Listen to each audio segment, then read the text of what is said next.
Salam alaikum, monsieur le sélectionneur. On a vu un Bardad Bounjer très actif aujourd'hui, avec et sans ballon, comme à son habitude. Il a essuyé beaucoup de critiques ces derniers mois. Est-ce que vous pouvez nous parler de sa rencontre et jusqu'à sa sortie à l'heure de jeu? Et la deuxième question, ça serait sur l'aspect psychologique de cette première rencontre. Vous avez parlé de l'importance de cette rencontre lors de la conférence de presse d'avant-match, mais également, là vous venez de dire, on vient de vous entendre, que ce n'était pas à juste titre le résultat espéré. Comment gérer la deuxième rencontre, déjà sur la manière psychologique, et aussi pour éviter ce qu'on a vu par exemple à la Coupe d'Afrique 2021 avec de la précipitation, peut-être une mauvaise gestion psychologique de la rencontre. Merci.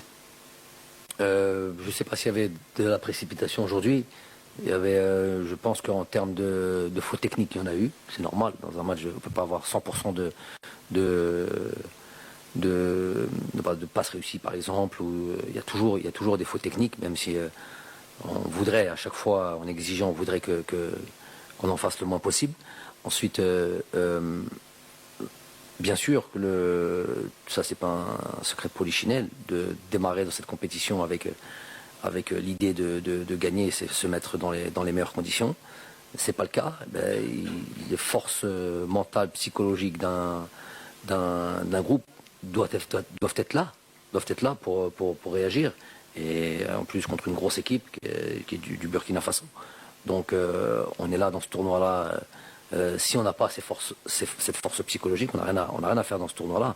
Donc moi je fais confiance à ce groupe-là. On n'est pas content de ce résultat-là. On est tous fâchés. On sent que c'est pas le résultat mérité dans la production du match dans son ensemble. Mais telle est la situation. Donc on va évidemment relever la tête, travailler, se préparer pour ce deuxième match.